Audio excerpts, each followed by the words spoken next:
कर्नाटक विधानसभा चुनाव में प्रचार जोरों पर है। सारी पार्टियों ने अपने पूरी ताकत प्रचार में झोंक दी है, क्योंकि नामांकन की प्रक्रिया 20 अप्रैल को पूरी हो चुकी है और उम्मीदवार तय हो चुके हैं। अब यही चुनाव में पार्टी का चेहरा होंगे। गृह मंत्री अमित शाह, बीजेपी अध्यक्ष जेपी नड्डा ने जहां कर्नाटक में चुनाव प्रचार की कमान संभाल रखी है और रोड शो, जनसंपर्क और संवाद के जरिए बीजेपी की नीतियों के तहत वोट मांग रहे हैं, वहीं कांग्रेस अध्यक्ष मल्लिकार्जुन खड़गे और पार्टी नेता राहुल गांधी भी लगातार चुनावी मैदान में हैं। प्रियंका गांधी भी इस मैदान में कल ही दिखाई देंगी। वहीं जेडीएस अपने नेता और पूर्व प्रधानमंत्री एचडी देवगौड़ा और पूर्व मुख्यमंत्री कुमारस्वामी के सहारे अपने चुनाव प्रचार में जुटी है। लेकिन एक चर्चा फिर से शुरू हो गई है कि कर्नाटक में भी परिवारवाद और भाई भतीजावाद की राजनीति हावी है। सभी पार्टियों ने अपने दिग्गज नेताओं के परिवार वालों को ज्यादा से ज्यादा टिकट दिया है। जिन्हें टिकट मिला है वो कोई दूर के रिश्तेदार नहीं, बल्कि किसी नेता के बेटे, बेटी, बहू, पत्नी, भाई, चाचा, भतीजे जैसे रिश्तेदारों को टिकट मिले हैं।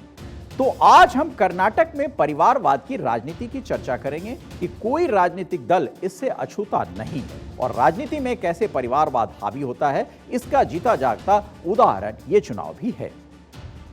कर्नाटक में चुनाव प्रचार जारी है, उसके बाद मतदान और मतगणना की बारी है। सभी पार्टियां चाह रही हैं कि उनके प्रत्याशी जीतें और सत्ता की गद्दी पर बैठें, जिसके लिए प्रत्याशी चयन काफी सोच विचार कर किया गया है।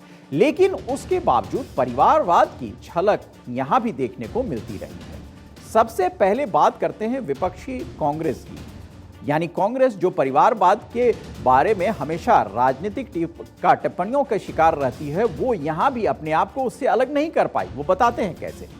कांग्रेस में कई नेताओं के परिवार वालों को टिकट बांटा गया है, जिसमें पूर्व मुख्यमंत्री और कांग्रेस के दिग्गज नेता सिद्धरमैया ने वरुणा विधानसभा सीट से अपने बेटे यतींद्र की जगह खुद ली है। 2018 के विधानसभा चुनाव में सिद्धरमैया ने यह सीट अपने बेटे को दी थी। कांग्रेस अध्यक्ष मल्लिकार्जुन खड़गे के बेटे प्रियांक खड़गे को चित्तपुर, जो एससी सीट है, वहां से टिकट मिला है। कर्नाटक कांग्रेस के अध्यक्ष डीके शिवकुमार कनकपुरा विधानसभा क्षेत्र से मैदान में हैं। हालांकि उनके भाई और बेंगलुरु ग्रामीण के सांसद डीके सुरेश ने कनकपुरा से ही नामांकन पत्र दाखिल किया है। जानकारी के मुताबिक वो डमी कैंडिडेट के तौर पर हैं। शिवकुमार के नामांकन को अगर अयोग्य घोषित किया जाएगा तो ऐसी स्थिति में कांग्रेस ये एहतियाती कदम उठा चुकी है। शमनूर शिवशंकरप्पा को दावणगेरे दक्षिण से टिकट दिया गया है, जबकि उनके बेटे एसएस मल्लिकार्जुन दावणगेरे को उत्तर सीट से उम्मीदवार बनाया गया है। KH Muniyappa Devanahalli SC seat से प्रत्याशी बनाए गए हैं, जबकि उनकी ही बेटी Roopkala M Kolar Gold Fields SC seat से चुनाव लड़ रही हैं। कर्नाटक कांग्रेस के कार्यकारी अध्यक्ष और पूर्व मंत्री रामलिंगा रेड्डी बीटीएम लायुत से चुनाव लड़ रहे हैं और उनकी बेटी विधायक सौम्या रेड्डी को दोबारा जयनगर सीट से मैदान में उतारा गया है। एम कृष्णप्पा विजयनगर सीट से किस्मत आजमा रहे हैं, जबकि उनके बेटे प्रियकृष्ण गोविंदराज नगर से चुनाव लड़ रहे हैं। कांग्रेस के दिग्गज नेता और पूर्व राष्ट्रपति प्रत्याशी मार्गरेट अल्वा के बेटे निवेदित अल्वा को कुमता से टिकट मिला है। तो परिवारवाद कांग्रेस पर पूरी तरह हावी है। वहीं जेडीएस की लिस्ट में भी भाई भतीजावाद दिखाई देता है। पूर्व प्रधानमंत्री और जेडीएस प्रमुख एचडी देवगौड़ा के परिवार के अधिकांश लोग राजनीति में हैं और उनके बेटे और पूर्व मुख्यमंत्री एचडी कुमारस्वामी चान्नापाटन सीट से चुनाव मैदान में हैं। कुमारस्वामी के बेटे निखिल को रामनगर सीट से पार्टी ने चुनाव मैदान में उतारा है।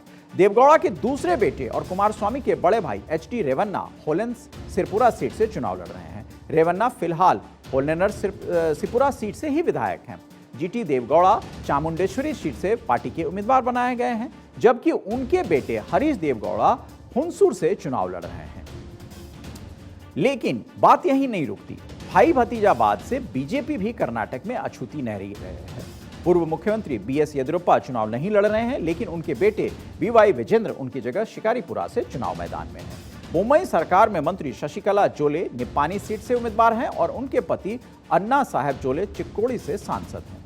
कर्नाटक के परिवहन मंत्री बी रामलुलु बल्लारी सीट से और उनके भतीजे टीएच सुरेश बाबू कामपल्ली सीट से प्रत्याशी बनाए गए हैं। पर्यटन मंत्री आनंद सिंह की जगह उनके बेटे सिद्धार्थ सिंह को विजयनगर से उम्मीदवार बनाया गया है। बेंगलुरु दक्षिण के सांसद तेजस्वी सूर्या के चाचा और विधायक रवि सुब्रमण्यम बसवगुड़ी से दोबारा चुनाव लड़ रहे हैं।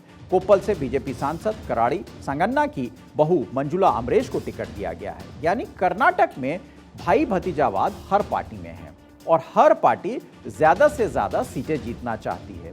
यानी राजनीति में कुछ एकता है जो दिखाई देती है, जो नीतियों पर ना हो लेकिन परिवार पर तो जरूर है। और इस बारे में सारे राजनीतिक दल अपनी असहमति को सहमति में बदल देते हैं। कुल मिलाकर कर्नाटक की राजनीति में भी परिवारवाद काफी हावी है, और हो भी क्यों ना है, क्योंकि राजनीति में हर व्यक्ति चाहता है कि आगे की पीढ़ी उसकी कैसे संभल कर चले, और उसके लिए एक मुफीद जगह राजनीति मानी जाती है। यानी सांसद हर तौर पर चाहेगा कि उसके जो संतान हो, उसके जो औलाद हो, वो विधायक के तौर पर उसके सामने ही जानी जाए, और उसके लिए वो प्रयासरत भी रहते हैं। आपने देखा होगा कि कई सांसदों, विधायकों के रिश्तेदारों की टिकट कई पॉलिटिकल पार्टी काटती है। बीजेपी ने भी काटा, कांग्रेस ने भी काटा, और जेडीएस काट नहीं सकती, क्योंकि जेडीएस परिवारवाद को ही बढ़ाने वाली एक पॉलिटिकल पार्टी के तौर पर कर्नाटक में जानी जाती है। तो खास तौर पर दो मुख्य राष्ट्रीय दल जिन पर परिवारवाद के आरोप लग रहे हैं वो कांग्रेस और भारतीय जनता पार्टी हैं।